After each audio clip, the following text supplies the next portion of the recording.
nagtatanong at nagtataka sa marangyang pamumuhay ng dating DPWH engineers gaya ni Henry Alcantara. Paano kaya nila yan na-afford? Nasa frontline ng balitang yan si Gio Robles. Patek Philippe na relo na 11.4 million pesos. Meron yan si dating Bulacan 1st District Engineer Henry Alcantara. 2.2 million pesos naman na relong Audemars Piguet ang gamit ng kasamahan niyang district engineer na si Bryce Hernandez. Meron pa silang mga branded na sapatos at damit na may presyong 70,000 hanggang 96,000 pesos at Lamborghini SUV na 29 million pesos. Nakakasana all pero mapapatanong ka kung paano nila yan na-afford dahil ang sweldo nila nasa 70,000 po monthly.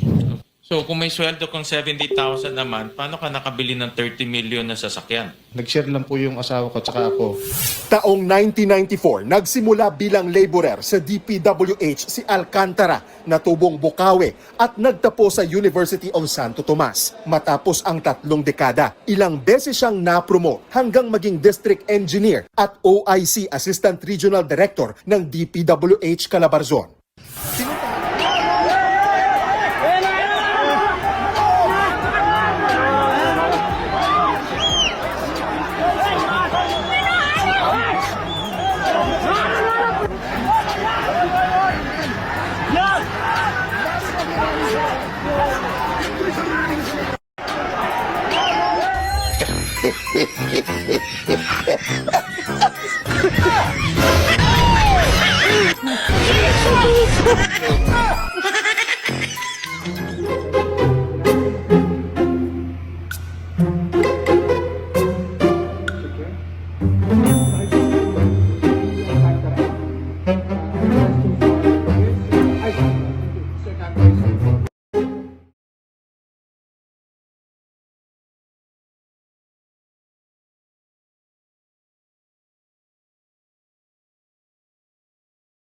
Ng kontrata, ito po 25% po ang makukuha ni Yusek. Ready for delivery na po, isang maleta para po ito kay Yusek. Siya po yung nag-approve ng project ng kontrata. Ito po 25% po ang makukuha ni Yusek. Ready for mga kontraktor ang nakikinabang dito. Marami din sa inyo, mga politiko, ang nagpapataba ng bulsa sa pangungurakot. Ang totoo, may hati-hati yan mula sa pinakamataas hanggang sa mga nasa gilid lang ng sistema. Huwag nyo kaming gawing panakip butas kasi kung babalikan ang lahat ng transaksyon, makikita ninyong mas malaki pa ang napupunta sa inyo kaysa sa amin. Lahat tayo alam ang laro, pero pag nahuhuli, kami lang ang tinuturo at pinarurusahan. Kaya huwag ninyong ipakita sa publiko na malinis kayo dahil sa bawat proyekto may kapalit na porsyento para sa inyong mga opisina. Ang sistema mismo ang nagtutulak sa amin na sumunod kung hindi kami papayag, wala kaming makukuhang proyekto. Pero sa likod niyan, kayo rin ang pinakaunang nagdidikta kung magkano ang dapat itabi para sa inyo. Kaya kung talagang seryoso kayong mag-imbestiga, huwag lang kaming kontraktor ang sisihin.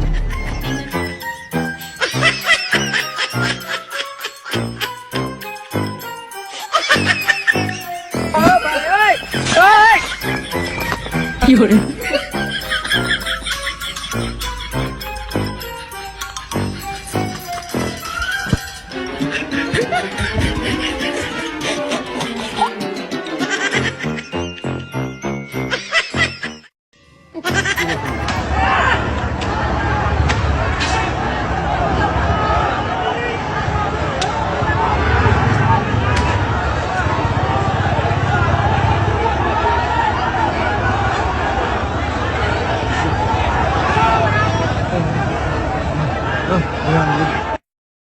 Noong 19th Congress sa issue ng tumataginting na 142.7 billion pesos na umunoy budget insertions sa 2025 General Appropriations Act o GAA.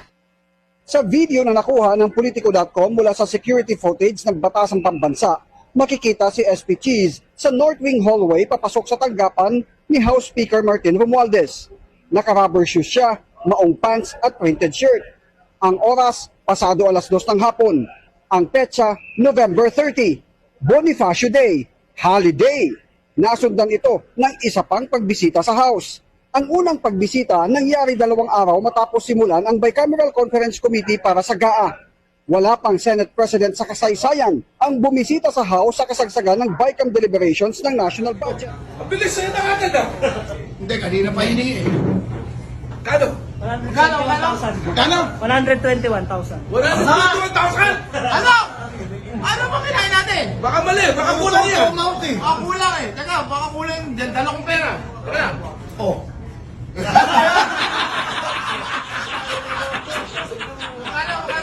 Kulang ba no? Kulang? Ah, akala ko 1,021,000 o 1,021,000. Keep the change! Keep the change! Ito na! Magkano? Bilangan mo. Bilangan mo. Nasabog. Bilangan nyo nga. Tuwalet. Bilangan mo, Alvin. Magkano? Teka. Hawakan mo to. No, hindi ko na kailangan to, ha? Hindi ko na kailangan. Sabog mo na. Oo. 21. Ano mo 21?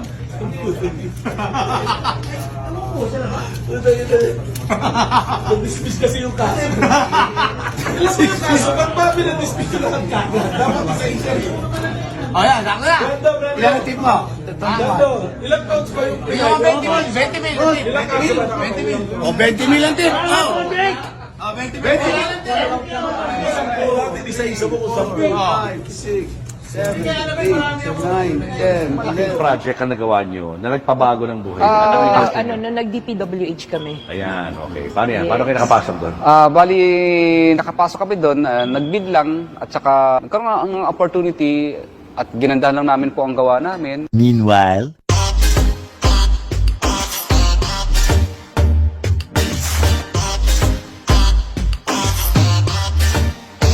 40. mga 40 plus. Ano klase mga sasakyan? Ito yung Cadillac, white and black. black. Ito yung Ayan, no? sports niya, sports Sports edition. version. Yes. Okay. Lincoln Navigator. and Ito yung una na bili namin. Denali. GMC. GMC Denali. So, black and white version din siya. Ito, walang ganito sa Philippines. Nasa YouTube. Oo, nasa Grand Wagoneer, parang Jeep. So, wala siya dito, walang ganito sa Manila. Padala. Oo, si Suburban. Tsaka si Wow, ganda. Alphard. Oo. Ganda naman ito. Oo. So, here naman, mga pickups. So, ito yung Dodge Ram. And then, the Tundra. Then, the Toyota Sequoia. This is the TRD Pro. So, more sports, tapos ito yung Capstone, yung high-end niya. High-end version. Yung X5, tsaka yung F-Pace. F-Pace na Jaguar. Jaguar naman to. Yes. Mercedes-Benz, GLS. The Volvo XC90. I mean, this is the autobiography Range Rover. The Evoque. Oo, gusto ko sana maliit lang. Tsaka yung kulay niya kasi gusto ko red. Defender, nakita ko to sa Dubai. No? Nakita ko sa magazine. Tapos sabi ko, gusto ko ng ganito. Pero Lexus ang ano niya.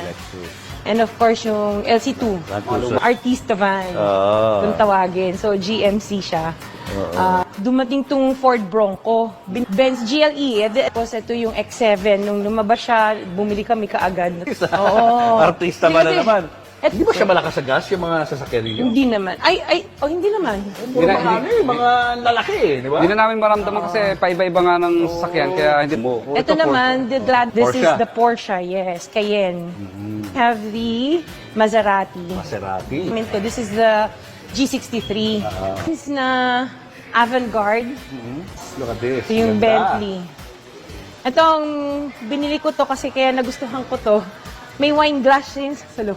The Maybach. Mercedes-Benz Maybach. Yung SUV version ng kinuha namin. And then, of course, yung latest... Your favorite. Yes, our favorite is the Rolls. Rolls Royce. Yes, the Rolls Royce. This is the Cullinan. So kaya mo to kinuha dahil... Kasi ito, may payong, oh.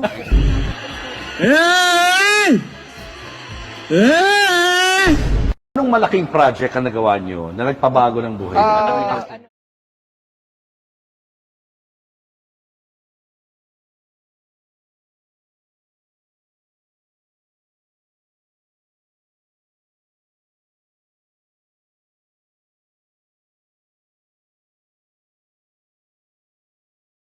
Kakabit na ng pangalan ni Senador Jinggoy Estrada ang kontrobersya. Sa ikatlo kasing pagkakataon, nadadawit na naman siya sa anomalya. Yan ang agenda report ni Dexter Ganibe ng Abante. Senator Jinggoy Estrada, the bad one came at 9:09. Nag-umpisa sa biroan sa isang Senate Blue Ribbon Committee hearing sa flood control scandal na muntik nang mauwi sa pikunan. Salang tanong ko, Senador, meron ba? Your Honor, wala po. So, safe ka na. Sigurado po. I resent that statement, Mr. Chair. I resent that statement. Safe ka na. Okay. Di ba? Safe na. Dito mo mapin na.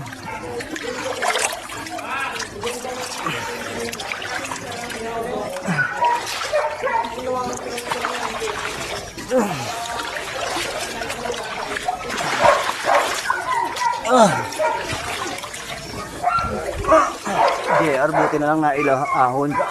Kung hindi, talaga lubog din si JR.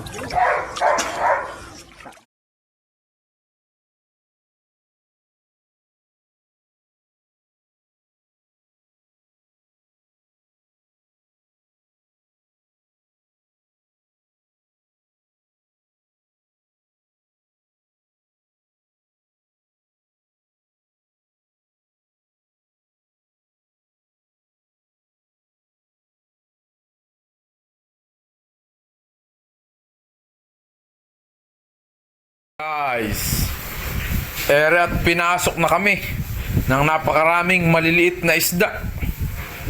Gusto ata din na magsitir. Bigla pa ako nagkaroon ng plaisdaan.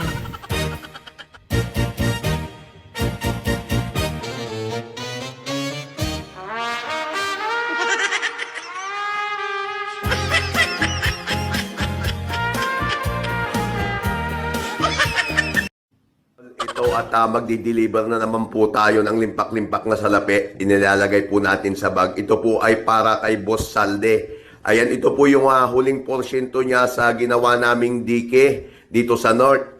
Ayan po, sa ngayon po ay wala siya nagtatago dahil mainit po siya sa mata ng mga tao. Magandang araw mga...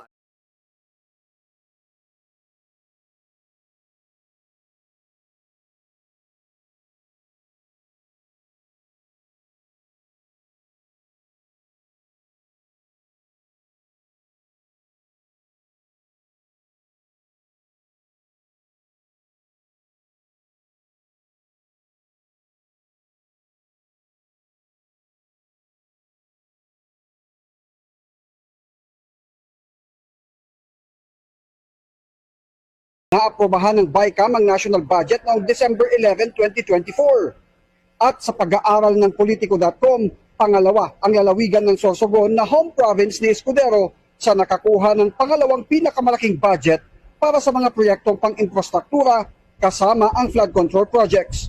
Nagkakahalaga ito ng 9.1 billion pesos. Pero pinakamalaking bahagi ng 142.7 billion pesos na umano'y budget insertions ay napunta sa baluarte ng kaalyado ni SP Cheese na si Joel Villanueva, ang lalawigan ng Bulacan. Higit ito sa 12 billion pesos. Para kay Senator Loren Ligarda, kailangang mapag-usapan ito bago masimulan ang pagbusisi ng 2026 national budget.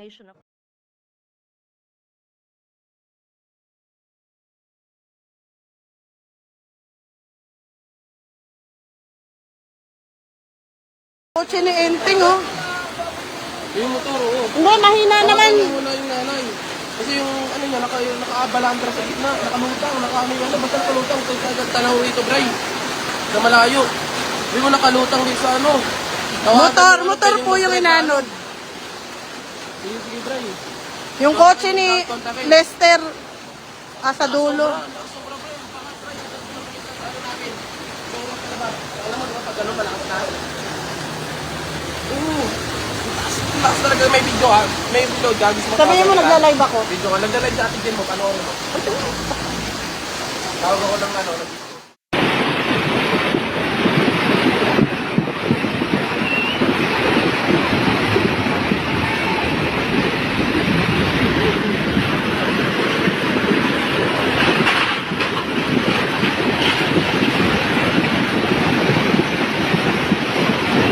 dito sa amin, lugar eh. Tingnan nyo nga po't kakain ka na lang eh, nakalusong ko pa sa tubig. Hirap nga po.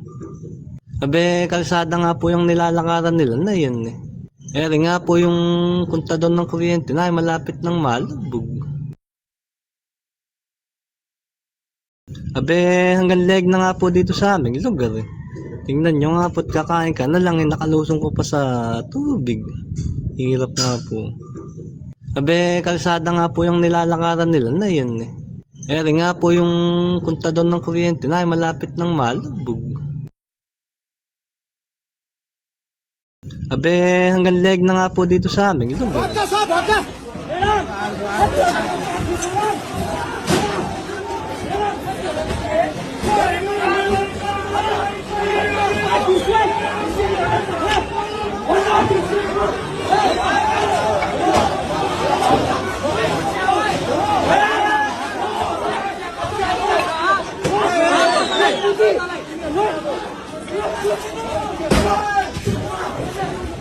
Bye!